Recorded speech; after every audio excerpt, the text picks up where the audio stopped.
Welcome to a compelling episode of Contemporary Black Voices. I'm your host, Caleb Alexander, joined by my esteemed co-host, businessman and entrepreneur, Chris Dawkins. Unfortunately, Dr. Sharon Michael Chadwell and Professor Fred Williams are not with us today, and their insights are dearly missed.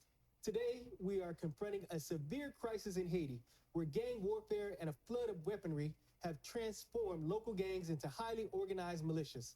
These groups pose a significant threat to the upcoming deployment of a Kenya-led multinational police force aiming to restore order.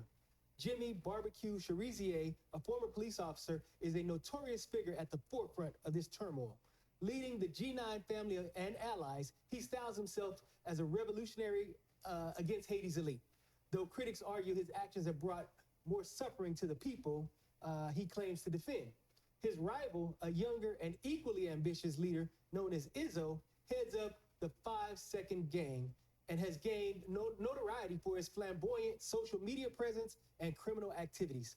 These gangs have escalated their control by seizing critical infrastructure and violently opposing any political transitions that threaten their power.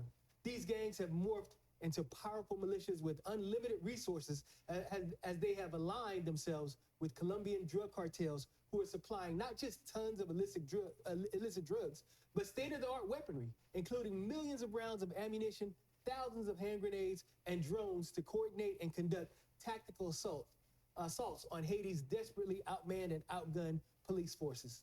This escalation has been marked by severe human rights abuses and the displacement of thousands of Haitians. Before we get started with today's banger of a show, we want to extend our heartfelt thanks to our producers, Carl Booker and Linnell Taylor, for their dedication to bringing these critical global issues to the forefront. We also thank you, the viewer, for joining us today as we delve deeper into the intricacies of Haiti's gang crisis and discuss the broader implications of the international response poised to intervene. And so with that being said, I'll turn to my co-host, Chris. Haiti. Haiti, man, there's a lot going on there. There's always been, seems to be, some kind of unrest that's going on in Haiti. Mm-hmm.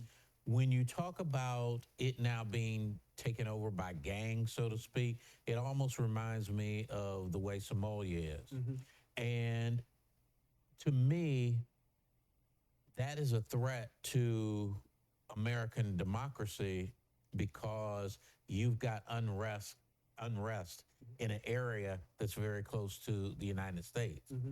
This is starting to become a trend.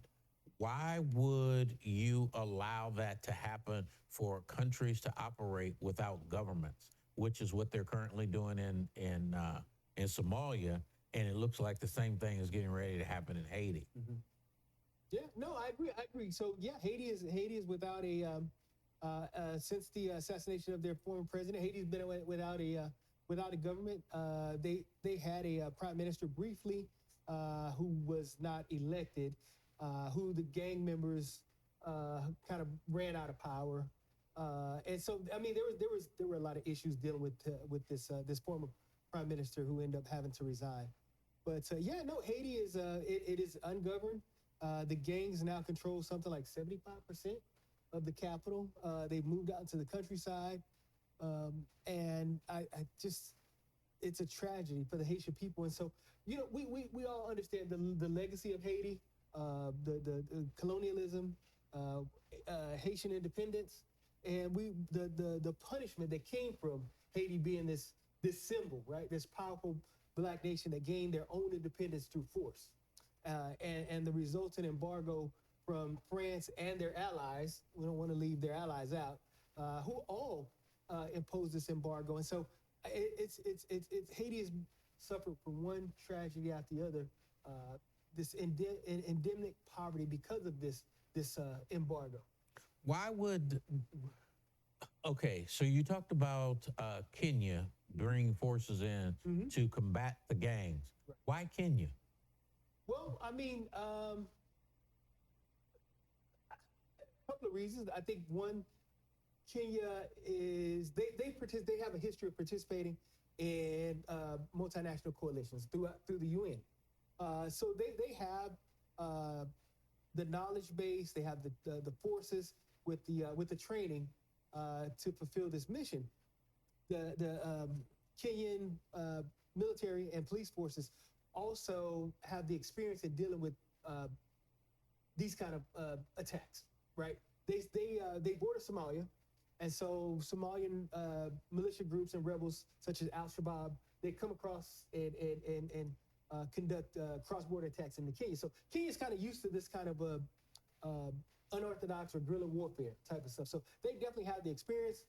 They now, or what America has now blessed them with this title of a non-NATO ally, which is kind of open up the equipment for them, open up the money for them, and so they are. It's going to be a lot of American equipment, a lot of additional American resources and training.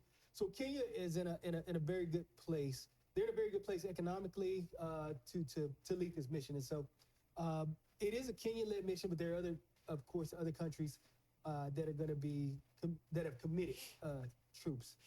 You know, something that I've seen, this is kind of a byproduct of what's happening in Haiti, but the United States government seems to me to be having all of these proxy types of wars where they're not actually involved, but they're propping up, whether it be through money or whatever. You know, our people don't necessarily get killed, but we're in the fighting, like Right. in Ukraine, right? Like, yeah. So. Yeah. I don't know if that's a new trend or not, but it seems like it's growing to be.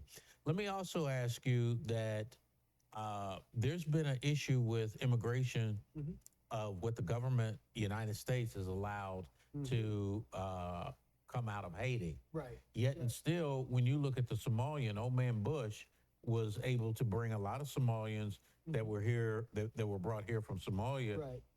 That were brought here to the United States. Right. Now, originally, I think there were a lot of people who, you know, didn't like that, didn't want that or whatever. But I can tell you, being from Columbus, Ohio, where you have a large population of Haiti, I'm not Haiti, but Somalians and so forth, and being up in Michigan and different places like that, they are doing very, very well. I mean, they've got their own. They got their own little Black Wall Street going on. Yeah, I did say with Minnesota, where Ilhan Omar. Right. Right. So they also had enough power over the years to send their own representative to Congress. So Right. no, and they're doing very well. So and a lot of times, what you notice when you have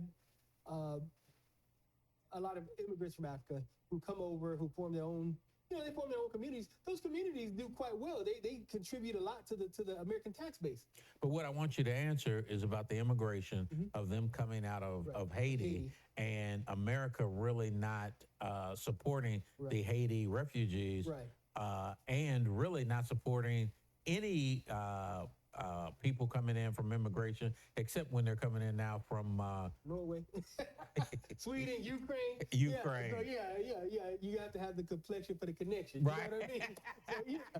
No, they and DeSantis, it's criminal. Him refusing Haitian that refugee status, and everybody clearly understands that Haiti. It's what's going on in Haiti is a tragedy. They clearly understand the violence that's going on in Haiti, and if anybody on this planet deserves to have a refugee status, it's the Haitian people. And so, but no, you have DeSantis who's turned tragedy into a political issue, and are turning those boats around. And a lot of times the Coast Guard are turning the boats around, dropping the Haitians off, sinking the boats. And it's a human tragedy, and it's criminal. When we come back, I would like for you to answer who is financing and supporting these gangs. Right. I mean, they're not just getting money. You're saying they got bullets, they got boots, they got uniforms, they got all kind of. Where they getting all this damn money from? Man, they are morphing into full-blown militias now. I mean, if you look at this. A lot of these guys are turning into I mean, they look like an army, and so that's a great question. So I definitely we'll definitely talk more about that in our next segment. So please stay tuned. We're going to continue to cover the tragedy in Haiti, the gang violence, and it's going to be a very informative, enlightening show today. So again, definitely stay tuned.